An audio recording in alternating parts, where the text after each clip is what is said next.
Buenos días, hoy les voy a presentar la nueva clasificación de las enfermedades y alteraciones periodontales y periimplantales. Este es el producto del trabajo de expertos de todo el mundo reunidos en un taller en Chicago en el 2017 y los mismos debatieron para lograr presentar esta clasificación.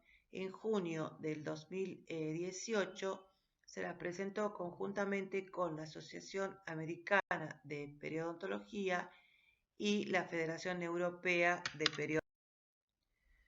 Bien, ¿por qué se quiere clasificar? Clasificar nos sirve para ordenar, para agrupar, es decir, para tener un lenguaje en común. Es así como estos expertos se reunieron y trabajaron en 4 grupos diferentes, tal como aquí está, y lograron llegar a un consenso sobre salud periodontal y patologías y condiciones gingivales, sobre las diferentes formas de periodontitis, sobre los trastornos del desarrollo y adquirido y manifestaciones periodontales de enfermedades sistémicas y sobre las patologías y condiciones periimplantarias.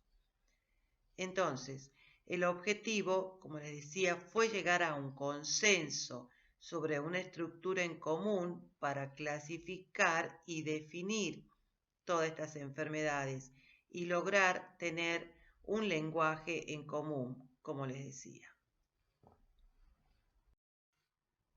Entonces, la clasificación quedó definida de la siguiente manera: salud periodontal y enfermedades y alteraciones gingivales, dentro de las cuales vamos a estudiar la salud periodontal y gingival.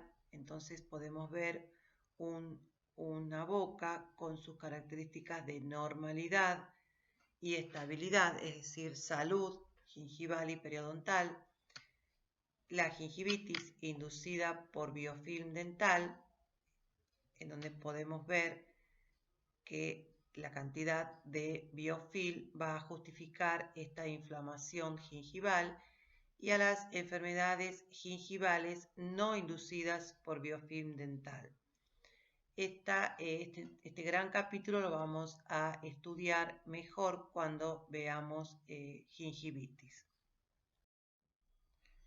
Otro capítulo agrupa a las formas de periodontitis, dentro de las cuales vamos a ver las enfermedades periodontales necrotizantes, gingivitis necrotizante, periodontitis necrotizante y estomatitis necrotizante, a las periodontitis propiamente dicha y a las periodontitis como manifestación de enfermedades sistémicas.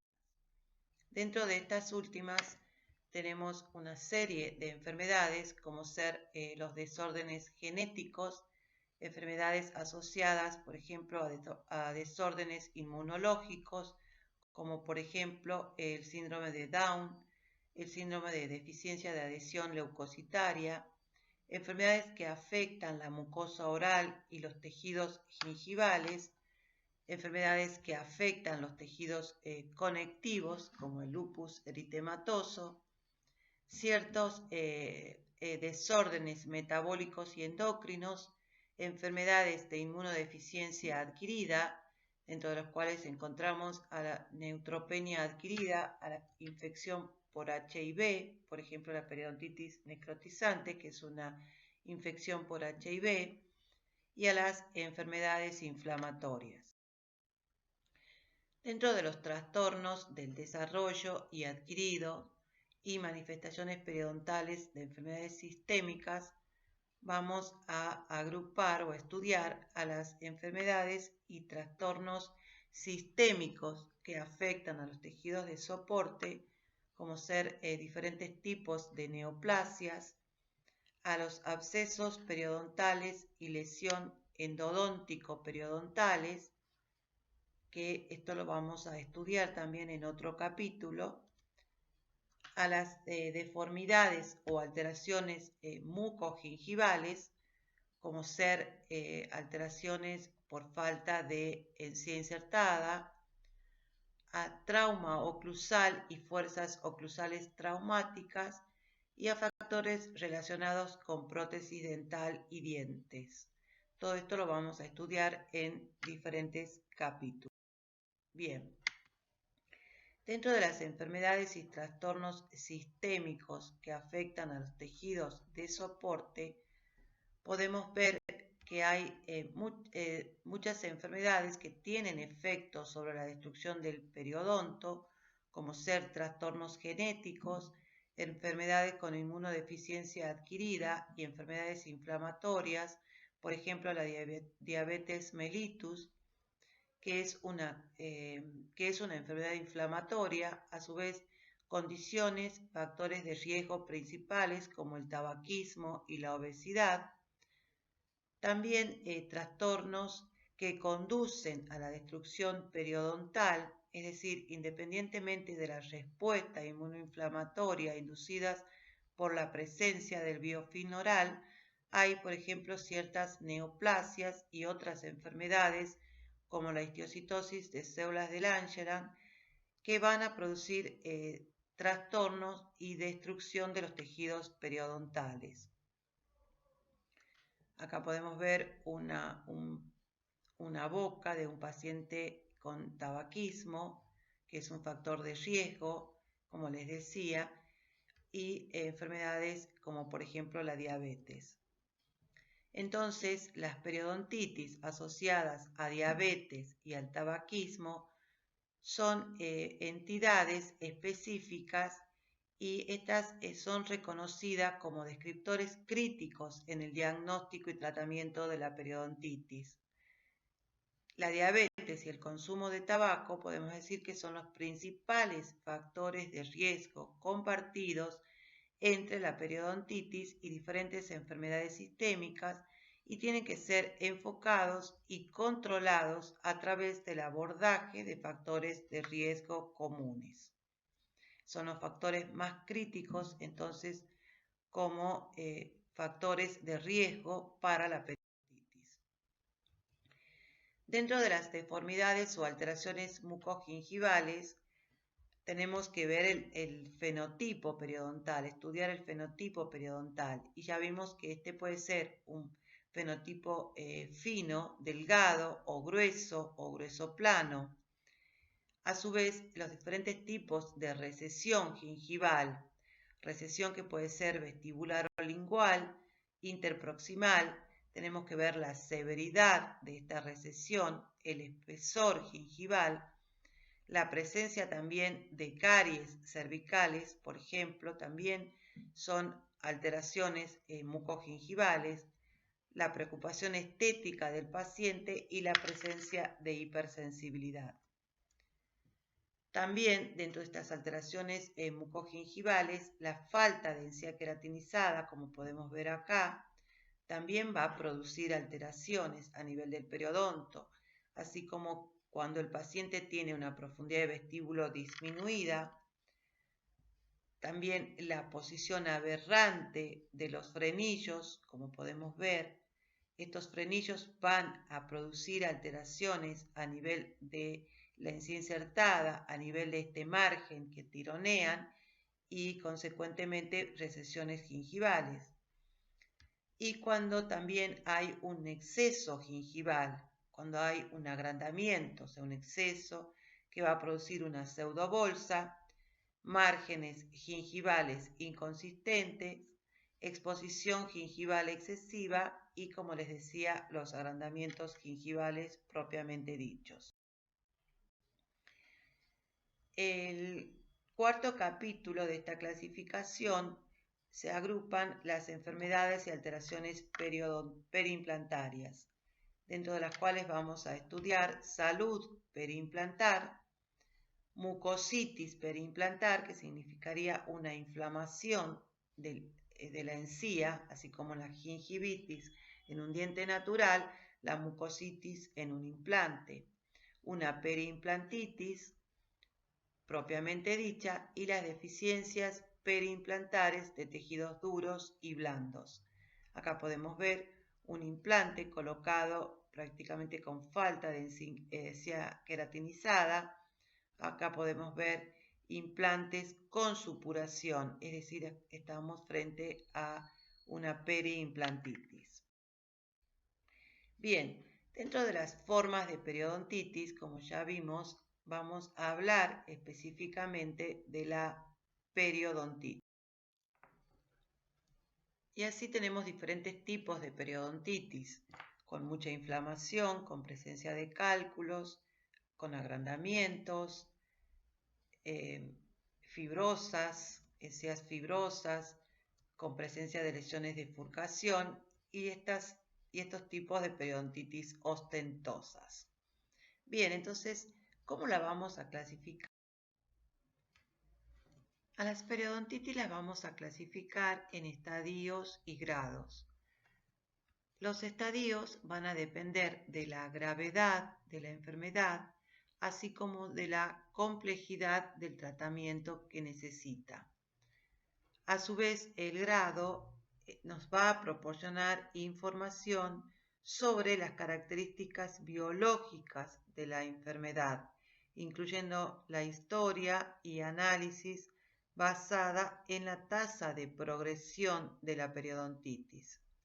También en la evaluación del riesgo de mayor progresión, análisis de posibles y pobres resultados del tratamiento. Bien, en cuanto a los estadios, como decíamos, va a depender de la gravedad. La gravedad, a su vez, la vamos a determinar en base al nivel de inserción interdental en la zona de mayor pérdida, de acuerdo a la pérdida ósea radiográfica y a las pérdidas dentarias. Entonces, también vamos a tener en cuenta la profundidad de sondaje, la pérdida ósea y las lesiones de bifurcación. Entonces, en un estadio 1 vamos a ver que en cuanto al nivel de inserción perdido es de 1 a 2 milímetros.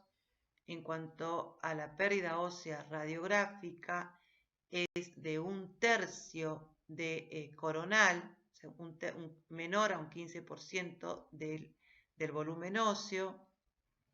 No hay pérdida de diente debido a periodontitis. Tienen una profundidad máxima de igual o menor a 4 milímetros y la pérdida ósea es mayormente horizontal. No hay lesiones de bifurcación. Mientras que en un estadio 2, el nivel de inserción ya perdido es mayor, de 3 a 4 milímetros.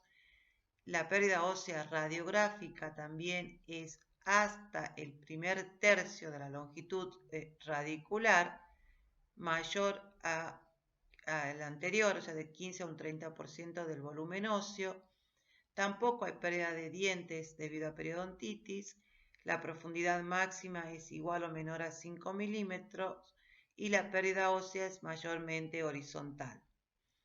Mientras que en un estadio 3, el nivel de inserción perdido es igual o mayor a 5 milímetros.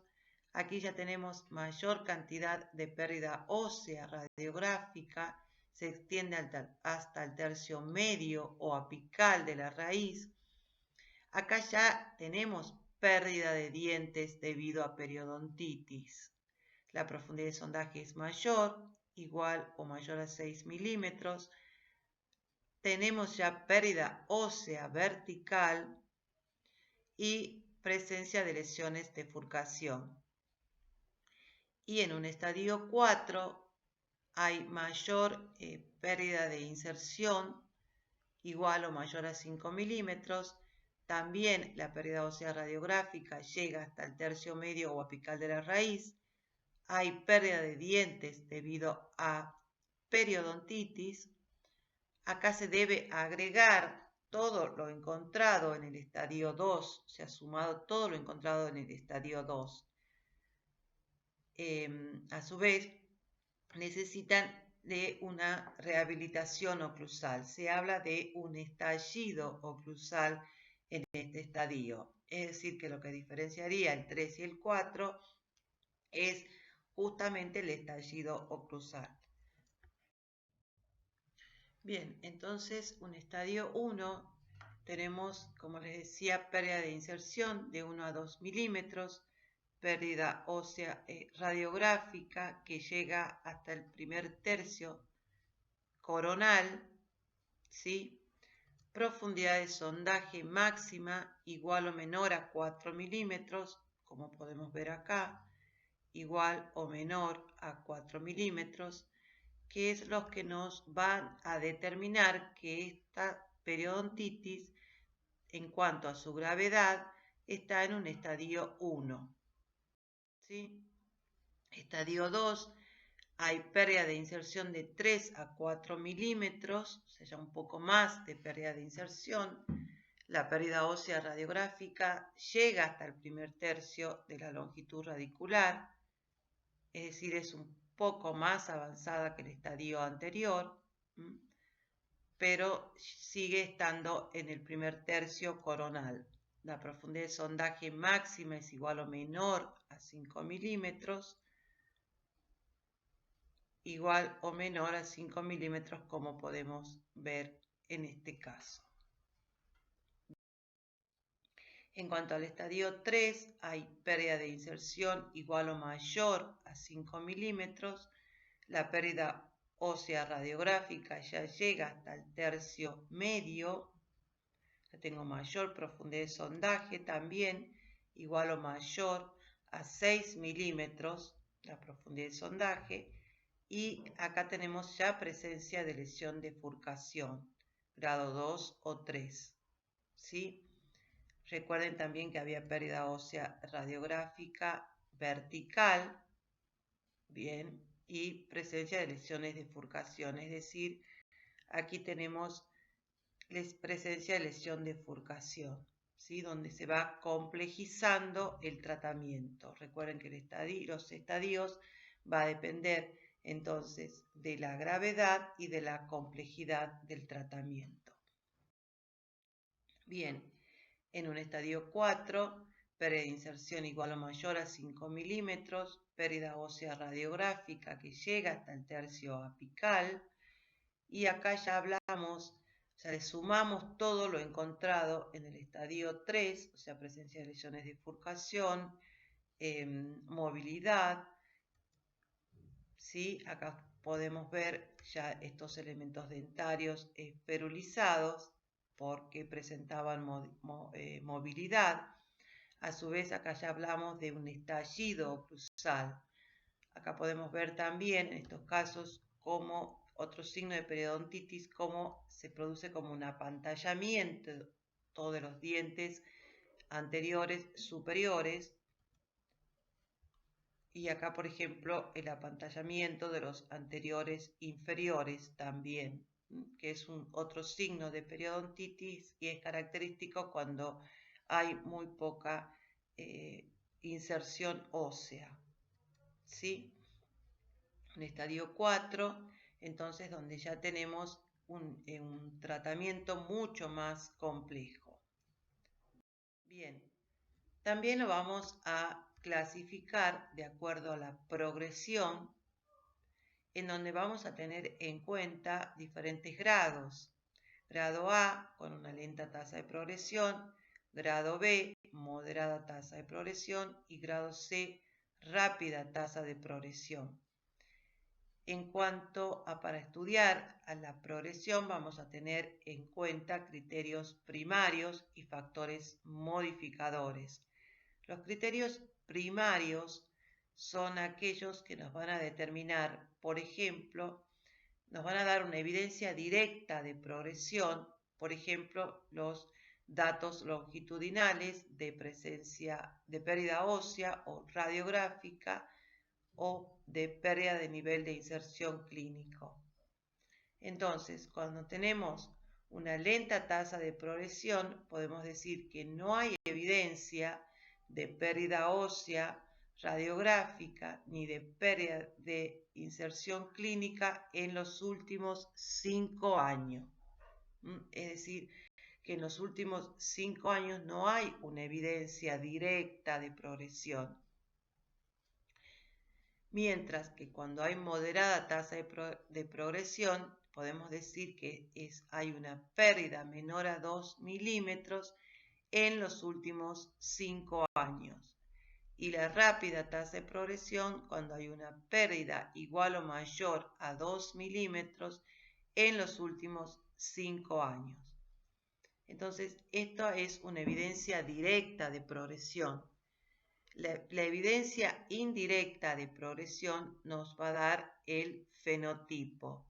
Es decir, que cuando tengo grandes depósitos de biofilm con niveles bajos de destrucción, podemos decir que tiene una tasa de progresión lenta. ¿Por qué? Porque tengo muchos irritantes locales, o sea, grandes depósitos de biofilm o cálculos, pero no hay mucha destrucción clínica.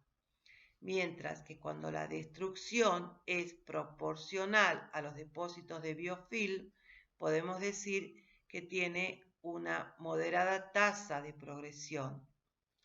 Y si la destrucción supera las expectativas según depósitos de biofilm, hay una rápida tasa de progresión. ¿Sí? Y acá podemos ver grandes depósitos de biofilm y aún así, en esta también, grandes depósitos de biofilm y estos están, digamos, estos grandes depósitos de biofilm van a producir grandes destrucciones, podemos decir que es, o proporcional a los depósitos de biofilm, podemos decir que tiene una moderada tasa de progresión.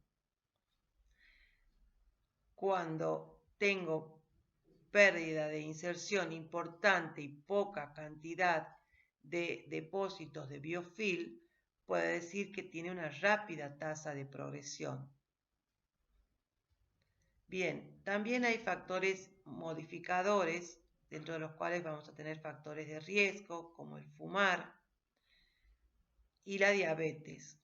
El paciente que fuma, por ejemplo, el que menos de 10 cigarrillos diarios, podemos decir que tiene una moderada tasa de progresión.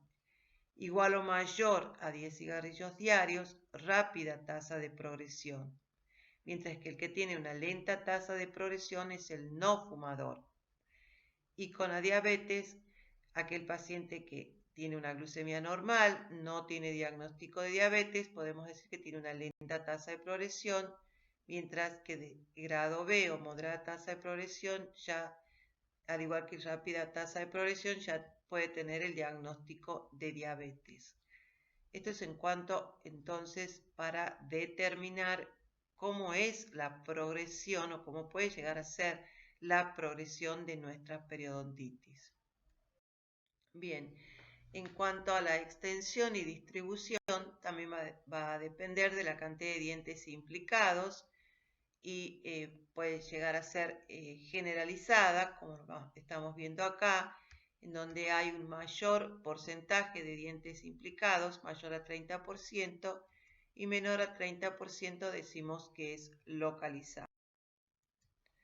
Entonces, en cuanto a las conclusiones, un paciente va a ser considerado un caso de periodontitis, o sea, va a tener enfermedad o diagnosticado como enfermedad periodontal, cuando tiene una pérdida de inserción clínica interdental en 2 o más dientes no adyacentes, o bien se detecta pérdida de inserción clínica en caras libres igual o mayor a 3 milímetros con profundidad de sondaje mayor a 3 milímetros en 2 o más dientes. ¿Sí? También la periodontitis debe diferenciarse de otras condiciones clínicas, por ejemplo, por recesiones gingivales de origen traumático, que ya entrarían dentro de lo que es salud gingival o periodontal, caries dental que se extiende en el área cervical del diente, presencia de pérdida de inserción clínica, por ejemplo, en distal de un segundo molar asociado a una mala posición o extracción de un tercer molar, o una lesión endodóntica que drena a través del periodonto marginal, fractura o fisura vertical de raíz, lesiones por reabsorción radicular externa y tumores u otras condiciones sistémicas que afecten el periodonto. Y lo vamos a clasificar según lo que veíamos, depende de la gravedad en estadios, utilizando el nivel de inserción clínica. Si el nivel de inserción no está disponible, se debe utilizar la pérdida ósea radiográfica. A su vez, los factores de complejidad, y esto es importante, pueden cambiar el estadio a un nivel superior. Por ejemplo, si hay una lesión de furcación de 2 o 3, cambiarían de un estadio 2 al 3, independientemente del nivel de inserción. ¿Sí? Es decir, que una presencia de lesión de furcación va a cambiar el estadio, ya no va a poder ser ni estadio 1 ni 2. Varios factores de complejidad pueden estar presentes, sin embargo, en general, con solo un factor de complejidad va a cambiar el diagnóstico a un estadio superior. Bien, espero que les haya sido útil y les dejo la bibliografía. Gracias.